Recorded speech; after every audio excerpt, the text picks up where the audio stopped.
The Green Bay Packers feel as if they have been left out of a lot of conversations regarding who are some of the best teams in the NFC. So in today's video, I want to talk about the Green Bay Packers and why I do not think we should be sleeping on the Green Bay Packers and why I think they very well could be a little bit underrated. Subscribe and like the video if you do go on to enjoy. Let's hop into it. So we are going to begin by talking about what happened last season, especially statistically speaking. Then we'll talk about what they did this offseason in terms of the draft and free agency. And then lastly, we'll talk about what to expect in 2025. So here is some general statistics for the Green Bay Packers. On the offensive end, they ranked 8th in points per game, 7th in yards per game, and 8th in touchdowns per game. They were also pretty good in almost every statistic here outside of fourth down conversion rates. This was a top 10 level running offense and a pretty solid passing offense, although I think it's important we take into account that Jordan Love did miss a lot of time last season, especially early on. Now, on the defensive side of things, these statistics actually look really good, but I think there's more to the story than just what the numbers actually say. They ranked 5th in opponents' points per game, 4th in opponents' yards per game, and 7th in opponents' touchdowns per game. Statistically speaking, they were a top 10 level running defense, and I would venture to say maybe a top 10 level passing defense. Now, I do think those statistics are maybe a little bit misleading because if you just looked at those statistics, you would think this Green Bay Packers team had everything that you would want in a roster. But given the fact they just fired the defensive coordinator and hired a new one, there's obviously some things that need to be talked about. Now, real quick with the offense, this was an awesome offense. The running game with Josh Jacobs really got going down the stretch of the season, and he was just fantastic for them. And I thought Jordan Love struggled a little bit early on, especially after his injury. He had like a long stretch of games where he had an interception every single week. But even though the team was still winning, you can kind of tell that Love was just kind of,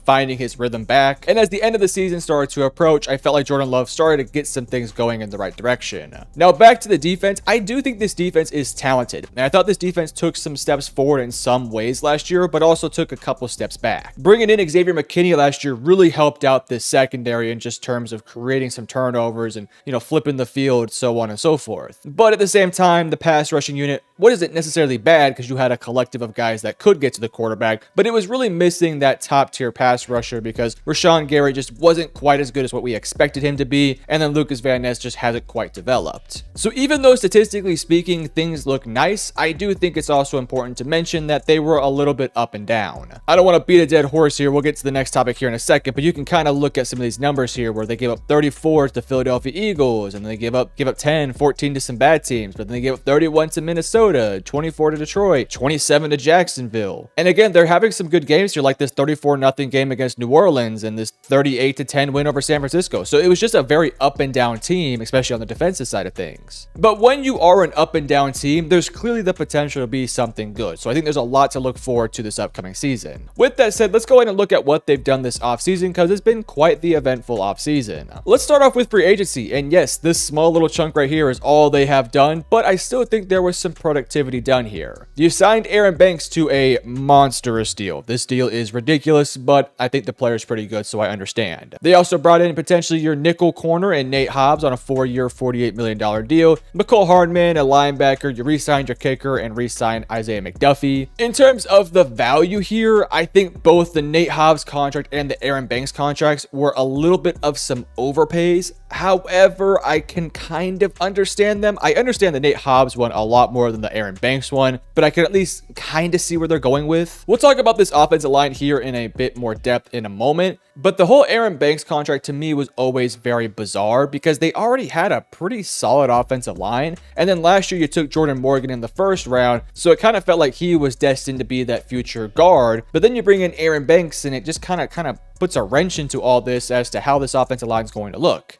Oh, and by the way, we're going to talk about here in the draft where they drafted another offensive lineman, and they have like a 6-deep, 7-deep offensive line, and I just don't know how that's going to work. And for it to be a 4-year, $77 million deal to somebody who, I got to be honest with you, has never been an exceptional offensive lineman is just a little bit bizarre. Now, again, I want to reiterate, I think Banks is a fine player. I thought he's gotten better and better every single year, but a 4-year deal worth $77 million was just a lot of money for my personal liking. With that said, maybe there's some ways to get out of the contract, and maybe it's not the worst contract when you actually look at the details, but just at first glance, it feels like a little bit of a reach. Nate Hobbs, I think, is a fine corner, can play on the nickel, can occasionally go on the outside, solid in run defense. He's just a solid coverage guy. So while he's not going to be the world breaker, he's not going to turn the secondary to a top 3 unit overnight, he is definitely a capable body that I feel pretty confident will be perfect for this team. Also, re-signing Brandon McManus was a big deal. This is a team that really struggled with kicker a few years ago, but last year with McManus, he was definitely able to kind of get some things going. We'll say a 3-year, $15 million deal feels like a lot of money for a kicker, but hey, get your bag, Brandon, get your bag. But that was really it for free agency. It was a really small class and just some questionable moves, but I can kind of understand them. But then we get to their 2025 NFL draft, and beginning with Matthew Golden with their first round pick. Now, as you guys can see here, I am a Texas Longhorns fan, as you can see with all the stuff in the back. So I'm a big fan of Matthew Golden. Admittedly speaking, I'm not the biggest fan of his fit as like a true wide receiver 1, but I do like his fit specifically with this Packers team. This is a Packers team that has so many receiving options already on the roster. Christian Watson, Jaden Reed, Romeo Doubs, Dontavian Wicks, but none of those guys are like true alphas. They're not the number 1 option. Some of those guys are number 2s, and some of those guys are better as 3rd and 4th options. So this team was just kind of missing the high-level elite type talent that could be that alpha number 1 guy. And even though I don't think Matthew Golden is an overly elite prospect like some people might make him out to be, I do think he is the best of these group of players. So I think because of that, you're going to see Matthew Golden kind of play that alpha role, kind of play that number 1 option role, and which I actually kind of think is perfect for this roster with what they specifically do. The nice thing about Matthew Golden is that he can kind of play a variety of different roles. He can play on the outside. He can also play on the inside. He's a reliable hands catcher. He's solid in routes. He's really crisp, can get some separation, also has high level speed, as we saw at the combine. So this is somebody that's kind of a do-it-all guy. Now, I don't think he's like a 50-50 ball winner down the field like a George Pickens or a AJ Brown or nothing like that. And I don't think he's ever going to be a super elite wide receiver 1. Like, I don't expect him to ever be in top 10 conversations, but that's kind of fine. This Packers team has been able to get by with the receiving core that frankly hasn't been particularly elite. So you now add in a Matthew Golden,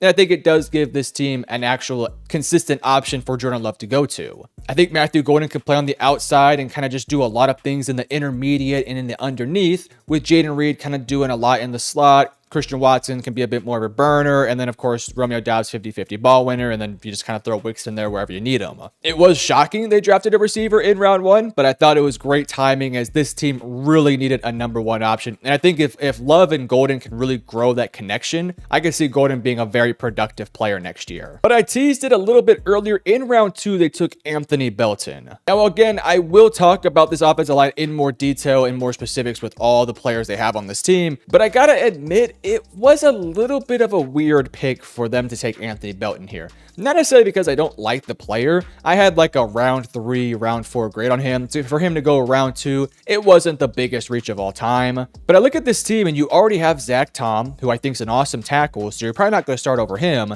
And then Rasheed Walker has shown his flashes of being a really awesome tackle too. Now, granted, maybe you don't want to pay both guys large amounts of money, which is totally understandable, but I don't know. For me, if I can lock down 2 solid tackles for the foreseeable future, I'm going to make it happen, even if it's a bit of an overpay for both those guys. You also take that into account with who they drafted last year in Jordan Morgan, who played tackle for Arizona and moved inside to play guard, so he has that flexibility. You just brought in Aaron Banks on a massive deal, so he's going to be a starter for you. I just kind of feel like, I don't want to say you wasted a second round pick, but you kind of spent a lot of value on a second round pick that isn't going to bring much value to you in the immediate future. Now, long term, Anthony Belton could end up being a really solid pickup because long term he might be your future starter. But this is a Packers team that is trying to go all in on a championship, and I just kind of feel like right now there's bigger things that were, on the table for them to ultimately take. So again, Anthony Belton could end up seriously working out for this team where he could end up being this long-term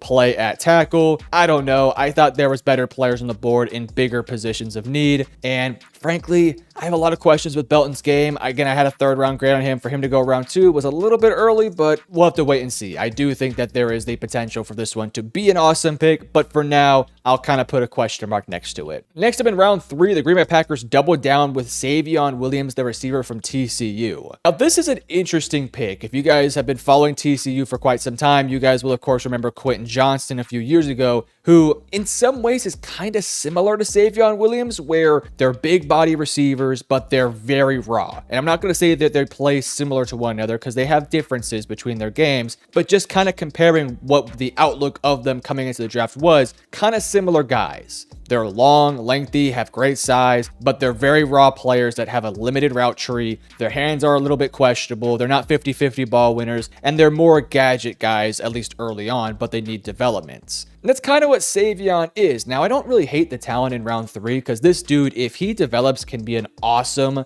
receiver next to Matthew Golden, especially given the size of Matthew Golden being a little bit shorter and Savion being a bit bigger. So that could really be nice if it ends up working out. The problem is you have to develop the guy, and there's a lot of guys already on this team that are going to get playing time, and I just kind of feel like Savion's going to be kind of pushed down the roster because of it. Now, yes, I don't expect Christian Watson and Wicks and Dobbs and Jaden Reed to all be on the roster over the course of the next 3 years. Like at some point, some of these guys will ultimately leave. So Savion eventually will start to get more playing time. My question is, I just kind of feel like this is somebody that needs playing time early on so he can develop, grow his route tree, get more experience, so on and so forth. Just for me, I don't know, a 3rd round grade yet again on a guy who probably won't be much of an impactful player for you in year 1. A little bit questionable. So just right now, in terms of day 1 and day 2, I love the Matthew Golden pick. He's a huge impactful starter right away for you. The Anthony Belton pick to me was a bit of a reach, and he's not going to be an impactful guy for at least 1 year, maybe even 2 years. And then Savion Williams, the exact same thing. I think he has talent. I think he could be an awesome player, but he's not going to be impactful. He's not going to be a guy that helps his team go from being a playoff contender to a championship contender the next season. So I don't know. So far, not my favorite draft. Now, we'll just briefly cover day 3 because some of these guys I'm not too familiar with and some of them I am a bit more familiar with. Beginning here with Barron Sorrell in round 4, Colin Oliver round 5, Warren Brinson in round 6, Micah Robinson round 7, and John Williams as well in round 7. We'll begin with Barron Sorrell. Again, I'm a Texas fan, so I have a lot of experience with Barron Sorrell. This is a really awesome pickup. Like, I love Barron Sorrell. He's just such a reliable guy. Well built, not the bendiest, not the twitchiest. He's not going to be a 15 sack a season guy, but he's just somebody that you can rely on. He's going to be good in run defense.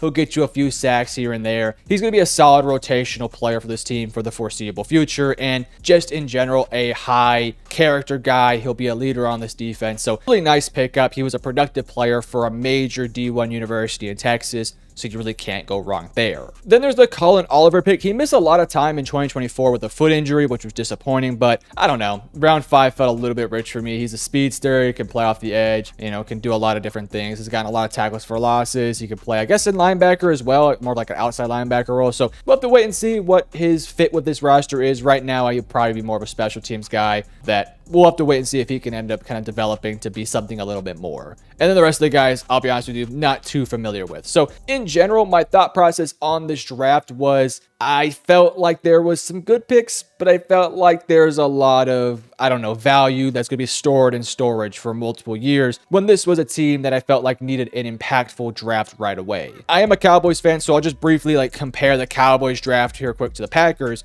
The Cowboys needed impactful guys right away. They got 3 guys in rounds 1, 2, and 3 in Donovan Ezraku, Tyler Booker, and Shavon Ravel that could all be high-level impactful starters right away in year 1 or halfway through the season. They will be starting at some point this upcoming year. Whereas for this Packers team, outside of Matthew Golden and maybe Anthony Belton if some injuries happen, but that's a maybe, there's really only one guy that I feel like is instantly going to be a part of this rotation early on. So while I think right now it's not going to get a terribly high grade, maybe in 3 to 4 years this is an A+ grade where Savion develops, Anthony's your starting tackle, Matthew Golden's your starting receiver. This has potential. Just right now, with the way I'm looking at it, I don't hate their draft, so don't get that twisted. I just think there was a lot of potential they left on the board to have guys that can be impactful starters right away. I also think they didn't seriously address corner or seriously address an edge rusher when those were probably their 2 biggest defensive needs. But with that all said, let's go ahead and look at the depth chart for the Green Bay Packers. We'll begin with offense and then briefly talk about the defense here in a moment.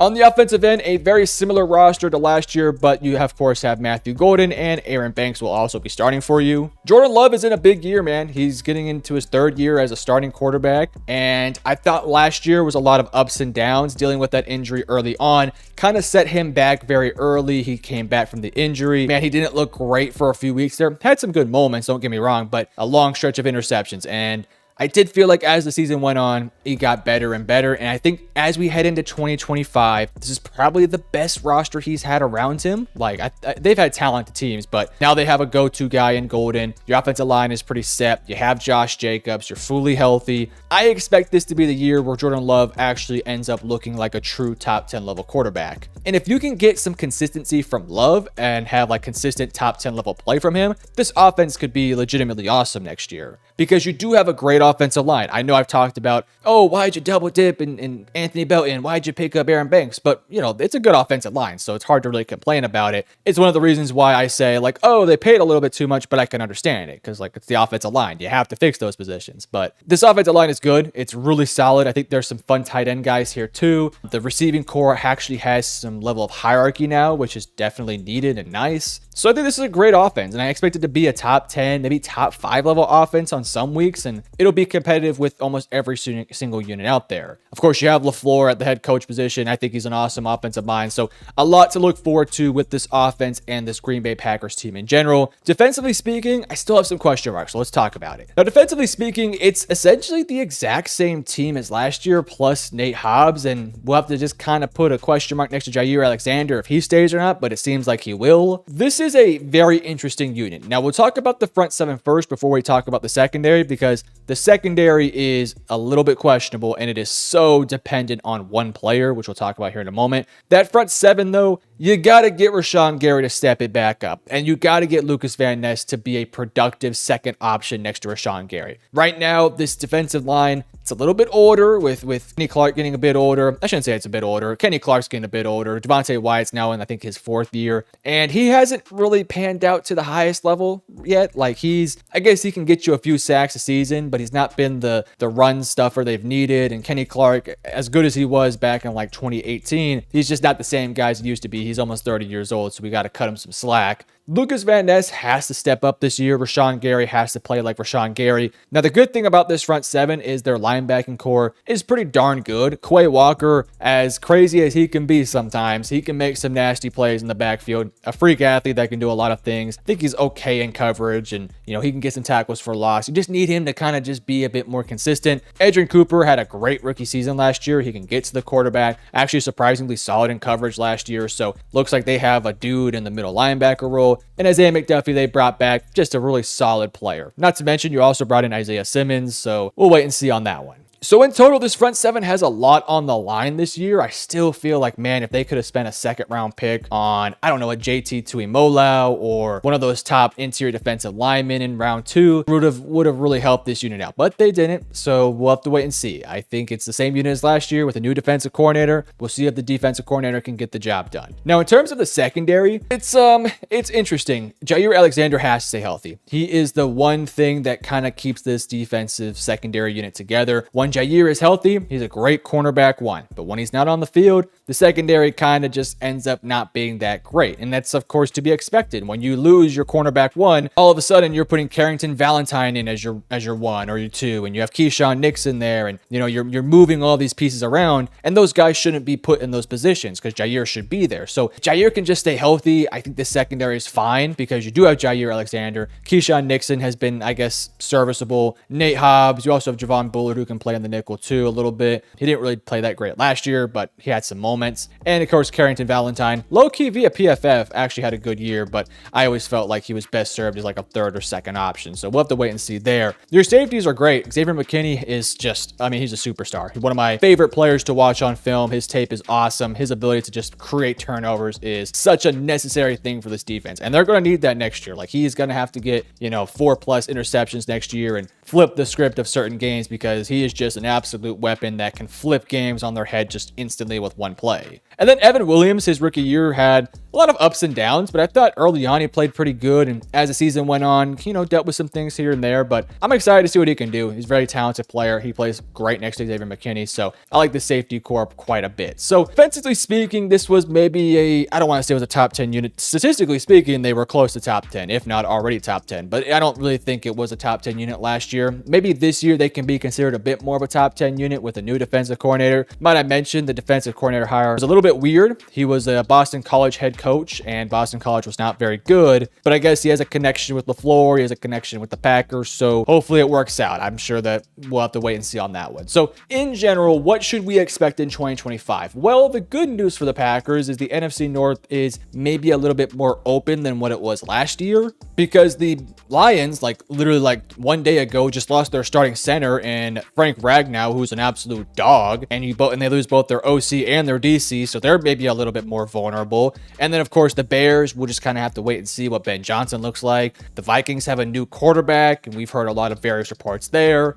So you can make the argument that the Packers are one of the, I guess, the more consistent team from what they had last year. They're one of the few teams that has so much continuity compared to a Lions team that has a lot of things changing with the coaching staff and with their starting center and so on and so forth. So this Packers team has a bit of an advantage in the NFC North. In general, the NFC is stacked with talent, but I do think there's some openings here for the Packers to actually make a run at things. Now, this is my first time looking at their schedule, so we'll just kind of briefly cover the schedule and what is a winnable game and what isn't a winnable game. Let me just say this: every game is winnable, but some are more winnable than others. Detroit, that'll be a fun matchup week 1. I think Detroit will probably be favored, but it could go either way. Washington will be a fun game, could go either way. You got Cleveland and Dallas. Those are two very winnable matchups. Cincinnati's winnable. Arizona will be a tough matchup because I think they're good this year, but winnable game. Winnable against Pittsburgh, winnable against Carolina. Tough matchup here with Philadelphia, but you played them pretty close last year, so we'll have to wait and see. Winnable game versus New York. Minnesota's going to be a tough one. Detroit, tough one. Chicago, tough one. Denver, tough one. Chicago, tough one. Baltimore, tough one. Minnesota, fairly winnable game. So down the backstretch, you have all these divisional matchups and just some tough AFC games here like Baltimore and Denver. So the first half of the year is really not too difficult, but once you get to week 12, it gets a bit harder. So in totality, not a very difficult schedule. Definitely some difficult matchups, but if you can just handle your business versus the bad teams and win a handful of these hard matchups, it's going to be a very competitive team that'll probably make the playoffs. So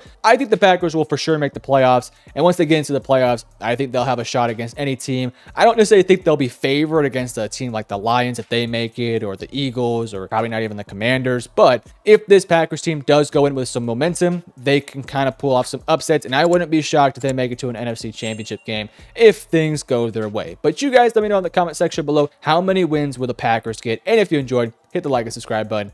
Love you guys. Peace.